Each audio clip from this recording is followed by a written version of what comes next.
Good afternoon, everyone. At this moment, we are in the chapter 3. In this chapter, we're all going to be learning about morality. Morals refer to human behavior, where morality is a physical activity, and ethics describes theoretical, systematic, and rational reflection upon the human behavior. Moral is concerned or relating to what is right and wrong, based on what you think it is right or good, and also it considered the right and good action according to the standard of right behavior. In regards to morality, we have moral experience. Begins with moral consciousness, yung pagkakaalam or nalalaman natin. Pwede namang moral sense, yung feeling natin sa isang bagay or in a particular situation. Experience is a generic term in the sense na anumang bagay na nakaka-apekto sa atin ay matatawag nating experience. It's either an emotion like love or hatred, pwede din namang active or passive, like love of a friend or love for a friend. For example, you love someone and there's a mutual feelings for you both. Na-feel mo yung presence ng love within you in which it affects you and gives impact to your morality. And that's a good example of an experience. Experience leaves behind an impression or memory. And with that impression or memory, experience to be added, it contributed to the formation of human personality. The general objectives of this chapter are explain morality and the importance of rules, differentiate moral and non-moral standards, discuss the different levels of dilemma, and lastly, explain the rule of freedom in making moral decisions. I was assigned to discuss or to present the lesson 1 of this chapter, which is the nature of morality and the importance of rules. We already know from the previous chapters and lessons we had that ethics is the study of right and wrong.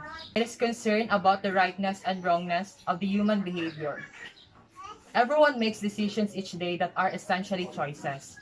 From the time na gumising tayo up to matutulog tayo, nagkakaroon talaga tayo ng choices in every action na ginagawa natin.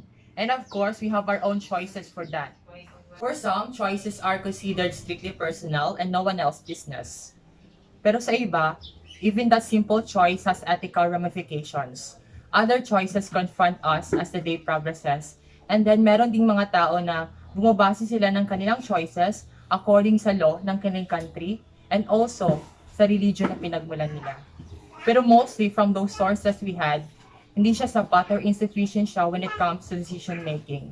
Just want to share an example. Nag-present ng requirements si ma'am through virtual, and that day, hindi ka nakapag-attend ng class. The day after, nagkaroon na ng submission, and also nagkaroon na din ng deadline. So, hindi ka nakapag-submit. You can blame your teacher and even your classmate dahil lang sa hindi ka nakapag-submit.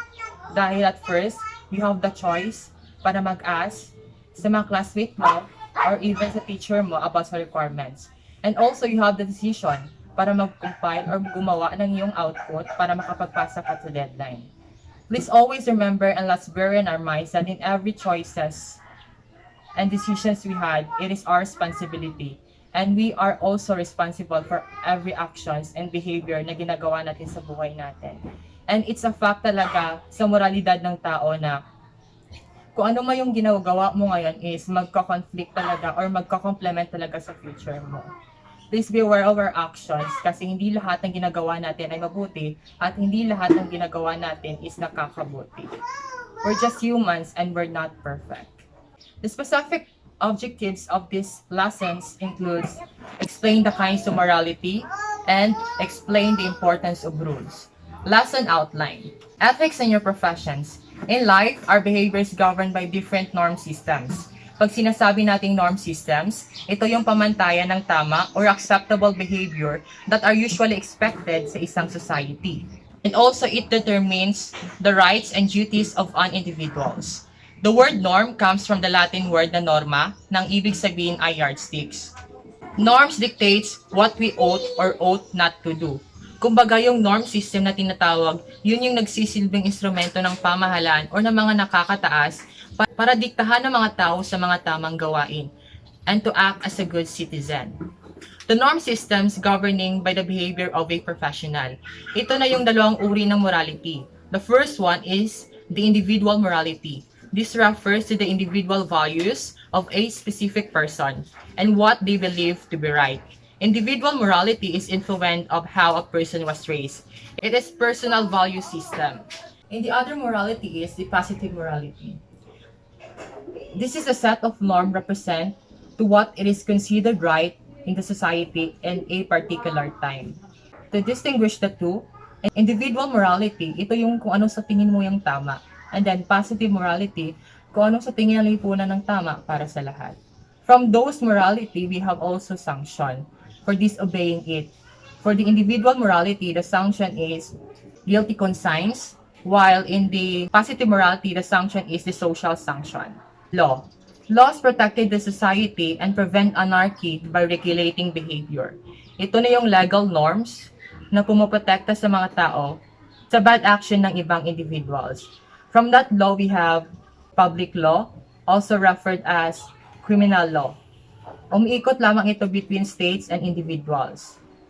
Private law, also referred as contractual law. Nagfo-focus ito sa relationships between persons. We also have formal law and common law, which is find expression in the reported judgment of courts. Professional ethics. Professional are the group of people who earn living by undertaking common activity.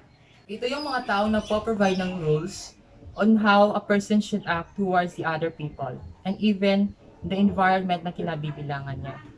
The role of rules and social beings.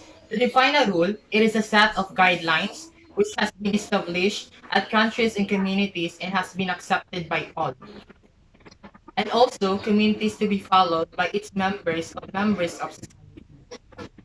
Yes, nag-i-exist ang rules sa lahat ng bansa at bawat bansa may iba't ibang rules sa pinapatibay. The differences are affected by factors like beliefs, social interactions, policies, and the type of government. Kung merong rules, merong ding violations. Violators are dealt with according to the penalties that come the violation of the rules. Therefore, rules are a beneficial tool to guide and monitor the interactions between the members of the society. Yes, rules are very important in every individuals because it helps the society to function in a civilized ways. And that's it. I hope you learned something for the lesson we had today.